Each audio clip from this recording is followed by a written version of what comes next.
Hi, and welcome to day 3 of Ignite Your Intuition. Yes. On the first day, we talked about what is intuition. The definition of it. Just getting like the basics, you know? We covered the misconceptions of intuition. On day 2, we talked about our intuitive language. How does our intuition speak to us? How has it spoken to us in the past? And we talked about asking specific questions to be received in specific ways that we have already received them in the past.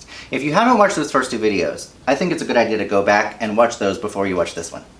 Correct. Today we're going to talk about creating an intuitive practice. So we've learned about intuition, we've learned how our intuition speaks to us, and today we're going to take it a step further and learn how to cultivate a practice that will allow our intuition to blossom into a way that we can use our intuition on purpose to gain clarity in our daily life. And this is the fun part. You can start with a simple meditation practice. Set a time of the day, usually in the morning is my favorite because it kind of sets the day on a good note. And you don't have to meditate for hours. It can be just, you know, a quick little meditation. 15 get minutes, centered. just breathe.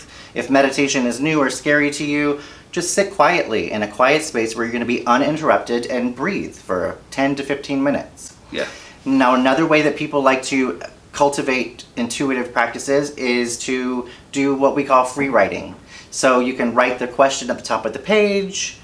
Is this the best course of action for me to take? And then just write whatever comes to your mind. Don't think about it, don't edit, don't worry about punctuation, just write whatever comes through, and then after you're finished, read it and see if there are any messages there for you. Another way is card pulls, tarot, oracle, whatever you want to use. There are tons of oracle decks out there.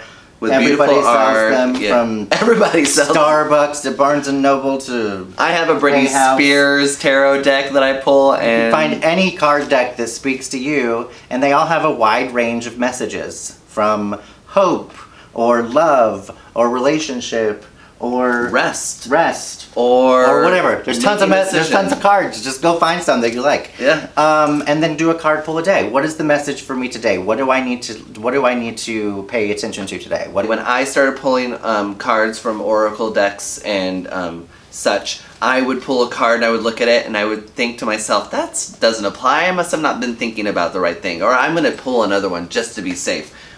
Trust the first card you pull. Trust the cards, the first 3 or whatever kind of spread you're going to do. Trust that those are the ones that are meant to be pulled for that day.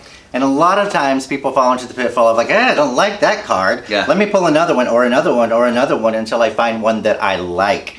This isn't about you finding cards that you like. This is about you getting an intuitive message from your subconscious, from your ancestors, from your spirit guides, whoever you want it to be from, and just going, okay, this is what I'm supposed to be aware of today. And then go through your day, keeping that in the back of your mind and saying, okay, how does this apply to my life today? And this is a way to start building those intuitive muscles and start to build an intuitive practice. So every day, sit for 10 to 15 minutes, breathe deeply, concentrate on the breath, and then say, okay, I'll write this question down, start to write, pull a card. Just do something every single day to start engaging your intuition on purpose. And do this for a week and then see how things change. See how those intuitive muscles grow. We hope that you've enjoyed this 3-part session, and we hope that we have ignited your intuition.